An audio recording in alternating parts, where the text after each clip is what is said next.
Yo mga idol, kamusta? Sports Talk PH nga pala. Ang update sa laban, pag-usapan natin yan mga idol. Ngunit bago ang lahat ay huwag kakalimutang mag-subscribe at i-click ang notification bell button for more sports talk.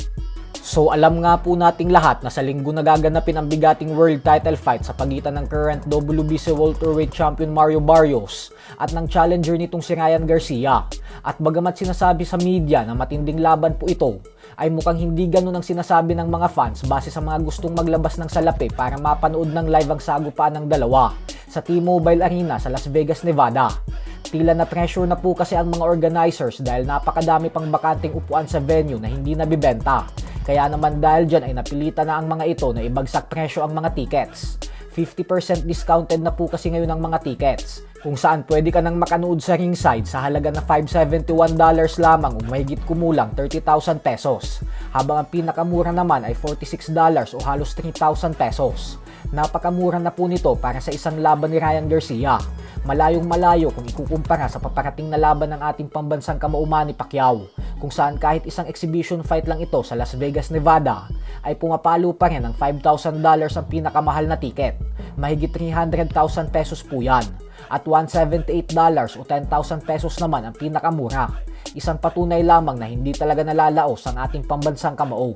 Ganun pa man ay inaasahan naman na mapupuno pa rin ang venue sa laban ni Garcia at Barrios nang dahil sa 50% off na ang tickets. Pero yun nga lang, dahil maliwanag ng lugi ang promoters dito at hindi na nila mababawi ang mga gastos nila, lalo pat milyon-milyon rin ang bayad nila kay Garcia.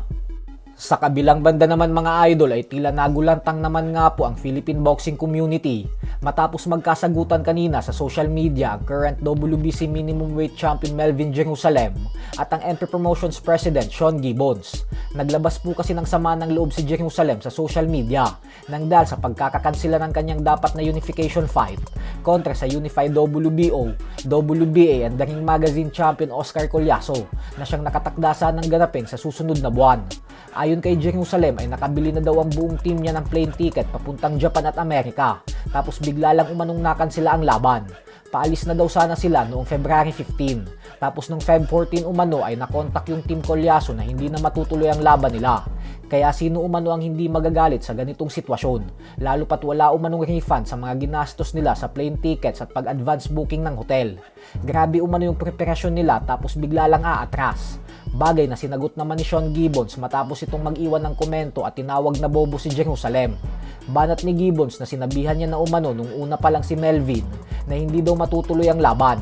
Pero ang problema umano ay ayaw makinig ni Jerusalem at tumuloy pa rin ito. Kaya mas mabuti umano kung manahimik na lang ito. Bagay naman na sinagot ni Jerusalem at sinabing bakit daw ba umiiyak si Gibbons. Ayon naman sa ating mga source sa loob ng MP Promotions ay ang pagkakamali daw kasi ng kampo ni Jerusalem ay hindi pa umano silyado ang unification fight pero nauna na itong umaksyon at bumili ng mga plane tickets. Pwede daw sanang ma-refund yung gastos kung silyado na talaga ang laban at bigla itong nakansela. Yan po ay ang pahayag ng mga kausap natin sa loob ng MP. Pero bukas rin po ang ating pinto kung gusto magpaliwanag ng kampo ni Jerusalem at sabihin rin ang kanilang parte. So hanggang dito na lang po muna tayo mga idol.